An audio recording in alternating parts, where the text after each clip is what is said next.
แม่พี่น้องมื้อนี้ลงมาเก็บอันนั้นลงมาเก็บมะกระทันจากหัวจากสวนเฮาเนาะแล้วก็มาเก็บมะเขือกะอันนั้นมะเขือกะเก็บเบิดแต่เพราะว่าช่วงนี้อากาศมันอยากร้อนแน่เนาะก็ได้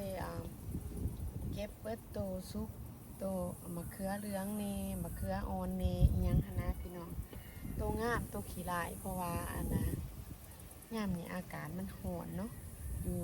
รัฐเท็กซัสก็ได้ว่าอันนั้นเก็บเพิ่นเบิดซะบาทเดียวและสิเอามาให้พี่น้องเบิ่งใกล้ๆว่าอันน่ะมะเขือในสวนเฮาอันเป็นแนวใดในช่วงอากาศร้อนยามนี้เนาะอันน่ะมะกระทันเฮากะเก็บไก่สิเบิดเด้อพี่น้องเด้อจากกันนั้นสวนมันก็คอยเบิดไปเทระยางละแนวเพราะว่ามีอยู่5-6แนว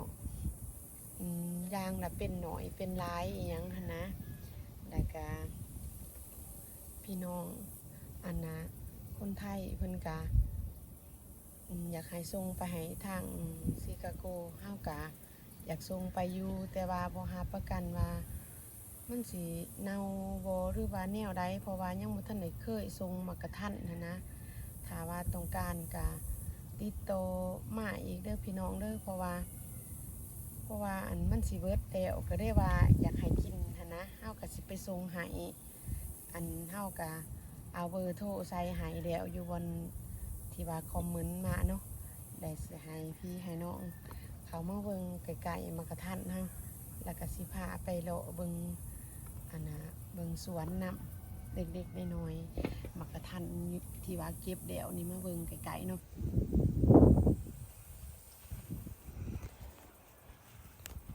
นี่มันอันมะเขือที่ว่าเก็บไปเบิ่งนึงนี่ดิโตขี้ลายก็มีมันแดดร้อนเนี่ยมันอยากเป็นแบบนี้เนาะโตขี้ลายโตงามนี่เป็นแบบนี้ก็มีจักมันเป็นหยังเด้ร้อนร้ายแต่ผิวหนังมันก็ทนความร้อนบ่ไหวสงสัยเนาะ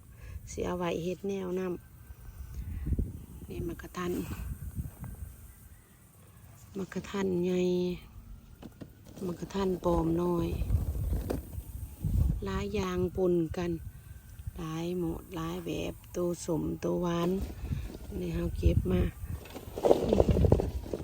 แล้วสิเลือกออกตัวใดอันน่ะนกมันเจาะกินเนียงนะต้องได้คัดเลือกออกแล้วก็ตัวมันแตกมันยังมันถือมันได้กินน้ำลายมันก็แตกออกขนาดพี่น้องนี่สวนเนาะสวนหลังบ้านถ่ายให้พี่ให้น้องเบิ่งอยู่ตลอดอัปเดตอันนะสวนในฤดูร้อนนี่มักบวบกับปิดไปแกงใส่เห็ด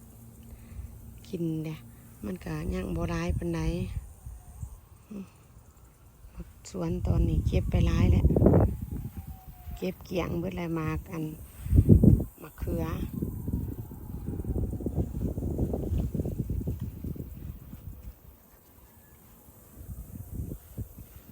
ตาเพิ่นว่าจะเห็นดอกบะฮุงอันนี้มันเป็นเนี่ยนี่ดอกสียาวๆแต่ว่าหมากบ่ทันจับมากระทันอยู่พูนเบื้องนี้ก็เป็นหลาย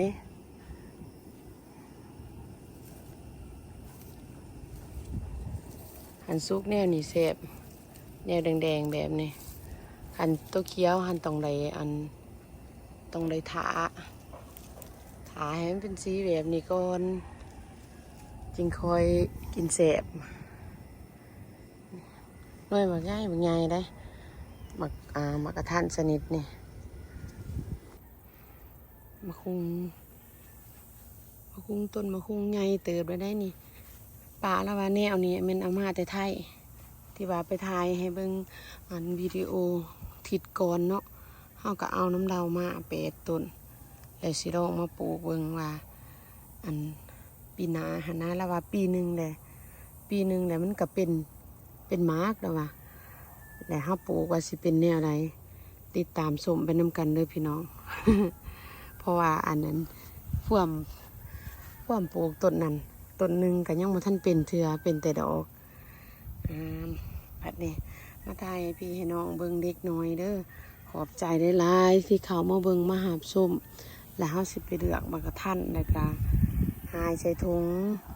ขอบใจพี่น้องเมื่อทุกคนที่ออเดอร์มาสำหรับคลิปนี้ก็จบเพียงเท่านี้คลิปหน้าเจอกันใหม่เด้อพี่น้องเด้อขอบใจเด้อ